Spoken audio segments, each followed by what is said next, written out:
Hi, my name is Zoe Lambert. I'm a senior studying journalism at Ohio University, and I am here with Edwina Blackwell Clark, the new executive editor of the Columbus Dispatch. We are so excited to talk to her about her new position and her life at OU. It is so nice to talk to you, Edwina, about your position as executive editor of the Columbus Dispatch. Thank you so much for allowing us to come here. I'm excited that you're here. Thank you. Yeah. So let's just get it started. What is a day like for you as executive editor of the Columbus Dispatch? Oh, absolutely. So, we first of all, we got a great group of journalists and Mhm. editors, and that are planning content, and particularly planning content. This is sort of the new world. So we're planning content for our digital space for dispatch.com, where we're planning push alerts, we're planning email alerts, and then we're planning content, the same content, and how we use that in the print product. So many times at the beginning of the day, we're having multiple meetings. So the first meeting that happens is of all the Ohio editors in the Gannett network to kind of talk about stories that can be shared around the state. And then actually we have something here that we do every day at 9 o'clock called our new ideas meeting.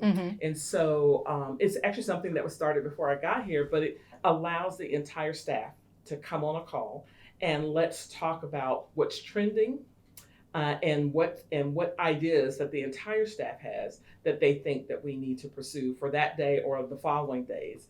Then we've got a 9:30 meeting where we're going through that lineup for the paper and that sort of thing. And then there's many meetings in between where the editors are deploying the reporters in terms of what we need to do, what kind of content that once again we're able to push out during the day. Making sure that we're prepared if there's breaking news. And so that is probably a typical day. And then we always have another meeting at 3:30 towards the end of the afternoon to talk about, are we on track? Are these the stories that are going to make? What else needs to be done? What's going to be the headlines in our daily briefing newsletter that goes out the next day? So that's sort of what a typical day looks like. It sounds really busy, but you run a well-oiled machine. So I want to talk about how you came upon this new position and what was the months long, as the Columbus Dispatch reported, interview process like? Sure, absolutely. So I had been in the business 27 years actually, and had actually the last 10 years had been doing PR and communications and marketing. I worked for a couple of colleges, and right before I came here, I was the senior director of communications for the state of Ohio for the Alzheimer's Association. And so, but I was working with media around the state, and always had this sort of a secret desire to possibly come back, into the media. And so I was really pleased when some of the higher up editors reached out to me and asked me if I would be interested in applying for the position. And so I was thrilled, actually thrilled to have the opportunity. Once again, I mean, it largest newspaper in the state. We're in the state capitol. It is an excellent newsroom. Who would not want that opportunity? So I was really, really excited for that. There had been a good length of time that the newsroom had been without leadership because several individuals had left. So what I found, let me just say what I found when I got here, people were excited. They were like, they filled the position, and we're excited, and they are continuing to be excited to kind of, what's the vision? Where are we going in the future? Now that we're all together, what do we need to be doing? So I'm excited to be back, and I think the staff is excited to see where we're going. We've got great opportunities and potential, and so I'm excited to build on the foundation that the Columbus Dispatch has.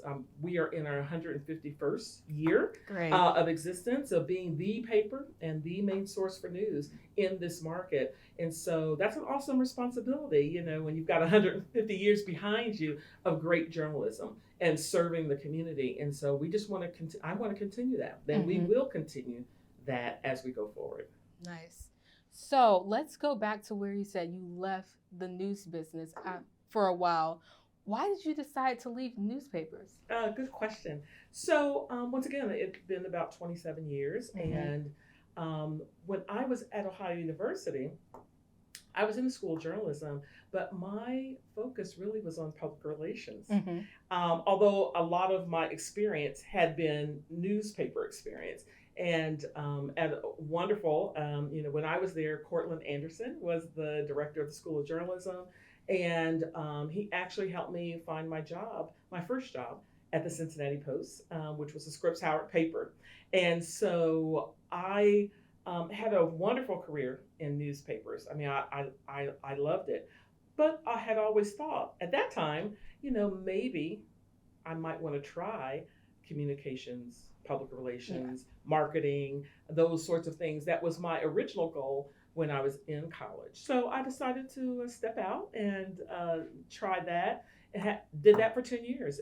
I had a great career, but still, when you always want to come back to the first love. And my first love really was newspapers. And so to be able to kind of work with that energy in the newsroom like that is really exciting to come back. Well, we're glad you're here, and you are the first woman and African American to hold this position. What impact does this distinction have on the newsroom, and what does it mean to you? Good question. So on the newsroom, I'm not sure if it has a specific impact. They're, as any newsroom, they're looking for a leader. They're looking for a visionary. They're looking for someone who can say, this is the direction we're going in and this is what we need to do. And so I'm excited to be able to do that. I really am excited to be able to do that. It means a lot to me to be in that position. This past week, actually, I had my first Meet the Editor community event. And I have to relate the story. My assistant was there, and I was in the front of the room, talking. And there were some young girls that were like 11, 13, who was on the very first row. And after the event was over, my assistant said, Edwina, they were watching you so closely. They were like looking like in awe of you. That made me feel so good, because when I was coming up, I did not know any African American or female African American leaders of news operations. I didn't know that. Yeah. That didn't prohibit me from trying to extend my career and be able to one day do that. But I think role models and those who kind of go through the door first have an awesome responsibility.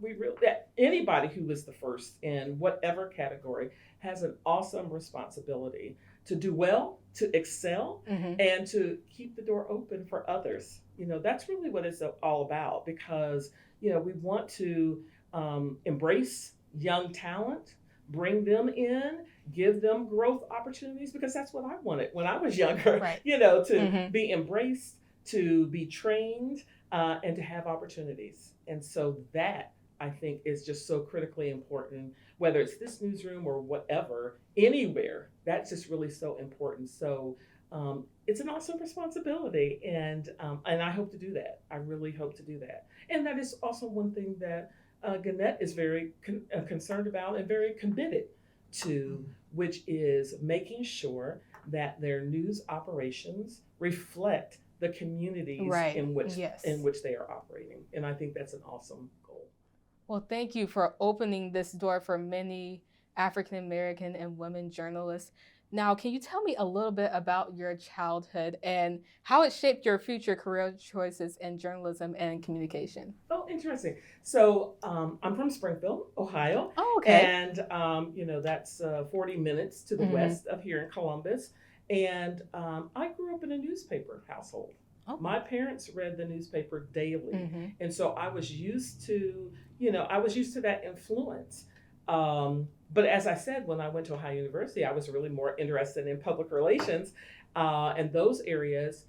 Communications and written communications was pretty easy for me. And so I, thought that could be an area for me. I actually got into newspapers because my counselor at OU knew the editor of my hometown newspaper. Oh, what's your hometown newspaper? Springfield News Sun. Oh, Springfield News Sun. And so I was, in having a counseling session, and he asked me if I, was familiar with the News Sun, of course, because once again we were a newspaper household. And he suggested you need to go back and you need to go meet the editor and have a conversation because I think that you could have a great career in newspapers. Hadn't thought about that before, but I did follow his advice and went and met the editor. And he was like, "Are you working for the Post?" Well, at that point, I had not. He's like, "You need to go back. You need to work at the Post and get some experience, and then come see me the next summer, and I might have an internship for you." And that is how I got into the business. I did what he said. I worked at the Post. I came back and I had an internship that summer before my senior year. And it's been great ever since. So I would say, once again, to that question is, I grew up in a newspaper household. And so, but it still was a foreign, I didn't, because I didn't see anybody that looked like me in that industry. But when they said, "No, you could do this, I think you'd be great at that," and did the necessary steps to prepare for an internship, that's really how it happened for me. That's how it happened for me. So I'm hearing the Post, which is still going on at Yes. OU, a great, great journalism venue that we have there. So how did you come to decide to go to Ohio University? Oh, very good. So I knew I wanted to go and attend a strong journalism school. And of course, there was no question about Ohio University there. At the time, I had an older cousin and a neighbor who went to Ohio University. Once again, and I had heard about their journalism school. When I was a senior in high school, I applied, of course, to multiple universities and evaluated. And I thought when I visited campus and I saw how beautiful it was, Yep. Everyone was very friendly, and I thought, yeah, this is the place I need to be. So that's how I ended up there. Once again, knowing that it had a strong journalism program, loving the campus, having connections, family and neighbors that had attended OU, thinking this might be a great school for me. I had the same feeling when I went to the campus as well. So what lessons, journalism or just lessons that you learned while you were at Ohio University that you still carry with you today? Wonderful. So I was at the Post at a very maybe unique time. Okay. Byron White, who's an African-American male, was the editor. Maria Dreen, African-American female, was sort of lifestyle editor. There was African-American representation on the sales staff, and it was very diverse. And so I'm thinking, oh, this is how it's supposed to be. I felt comfortable, this is how it's supposed to be. And that was a great lesson that and I'm grateful for that experience that I had in college. Now, as I'm leading newsrooms and going into other newsrooms, that's what that's supposed to look like. I mean, all types of diversity, not just African American, but all types of diversity. The lessons that, I can't downplay the experience that I got at the Post. I mean, really, that was my, I went to the Post and worked at the Post before I had my first internship. So that, aside from my classes, that was the place where I learned how to put a story together, where I learned how to do the requisite reporting that's necessary to do a story. That was the place where I first saw my byline published, and oh wow, that is so cool. That is the first place where people were editing my copy and encouraging me and to say, this is how you improve that story, those sorts of things. So that was exciting to me. I had a great time at the Post. That was very exciting to me. I'm happy you got your start at the Post. That's a great formative thing for many journalists to go through at Ohio University. What do you and your team hope to accomplish at the Dispatch and just in journalism as a career? Well, first of all, we've got to be the voice of the community. Okay, we've got to be the pulse of the community. Our journalists need to know. We need to know what's happening in the community, and then we've got to do the things that that traditionally journalists always do. You've got to be, you got to hold the government and powerful accountable. Mm-hmm. We've got to report on the gaps in the safety net of the community. What are the issues that people need to be focusing on? And we need to look at the people, places, and things, not just in the metro area, but the rural area, the various neighborhoods. That's what we do. We've got to do that. There is such a critical need for objective reporting. Right. Their partisan views are plentiful, but there's got to be a need for objective reporting, and that's what we need to do. We've got a great platform. Dispatch.com is we've got a great platform. We've got 40,000 digital subscribers, and so we're playing in this space where people want to know first. Mm-hmm. They want to know what's going on. Right. They want the information pushed to them. They want to find out the information when they want to find out the information. So that only changes how we distribute the news in our reporting. But the need for the reporting to be the voice of the community, to be the reflection of the community and its people. Mm-hmm. Is critical, and that's where we're going. That's where we're going. Plus the digital piece, there's such opportunity and continues to be opportunity on that digital piece, and so we're gonna be able to provide. It's all about providing content on multiple platforms. Yes, on multiple platforms now. So that's what we're focused on. Well, I'm happy the Columbus Dispatch is going to accomplish that. Now, in your lifetime, you said you've done many things: PR, newspapers. What personal and career-related endeavors do you still hope to pursue? Well, I benefited greatly from mentors and sponsors. Critically. I mean, they helped guide my career. They told me what was possible. They showed me how to go from point A to B, that sort of thing. And so that is really an area that is important to me. Once again, we talked earlier about, yes, I'm maybe the first through the door, but I've got to open the door for other people to come through. And so being able to continue to mentor, to spot talent and give them opportunities to do different things, that is important to me. That is important to me because we got to make sure that this industry continues. We want the next Edwinas to come through and be prepared and be ready. But we got to open the door, and you got to give them opportunities to do things. So that piece in terms of mentoring, looking at talent, how do we get people into the industry?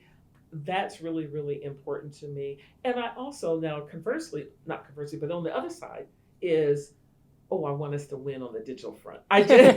We must win. We must win on the digital front.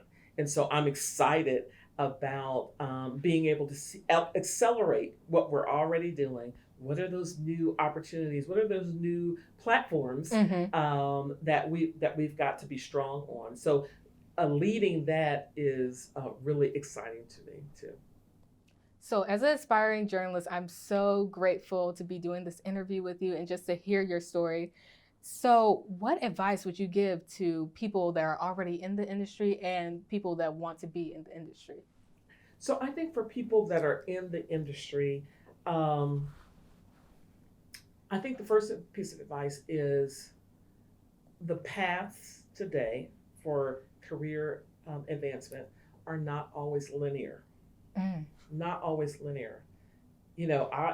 My path was originally linear. Then I took a detour. Then I came back. That is not linear. That's just not linear. So and the opportunities are presenting themselves. You just have to see the opportunity. Sometimes news organizations or any organization doesn't realize that there is potential right there. So we're looking, at least in my newsroom, I'm looking for people to tell me what I don't know, what I'm not seeing, what the opportunity is, and then I need to give them the opportunity Mm-hmm. to lead those things. So that's what I would say, that career paths once again are not linear. There's opportunity, and any path you take could still get you to what your ultimate goal is. For those that are pursuing a career, we need you. Hey, we need the next classes of journalists to come and bring that vibrant energy, that different perspective, that digital first, that social media savvy. We need younger journalists to come into the business and provide that vibrancy, and that we know, so that this craft continues, Mm-hmm. and we are continuing to serve whatever community that you might be focused on. Well, those are all the questions I have for you. Thank you so much. Do you have anything else you would like to speak on? Anything OU related? Anything happening in journalism at the Columbus Dispatch?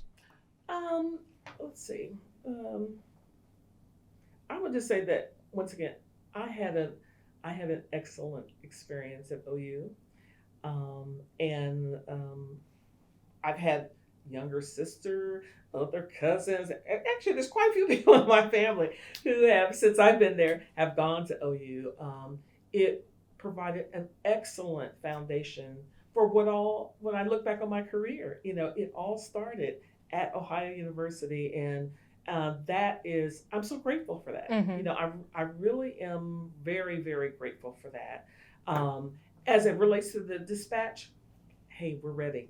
We are ready to take the level and the foundation of the excellence to the next level. When you come into a market and you've got 151 years of being the voice Mm-hmm. for this market, oh, that's a solid foundation, and we're excited to take that to the next level. Whatever that looks like, in the digital and print space, we're very excited about that, and so that's about it. Yeah. Well, thank you for your enthusiasm, your words of wisdom. Thank you so much. This has been great.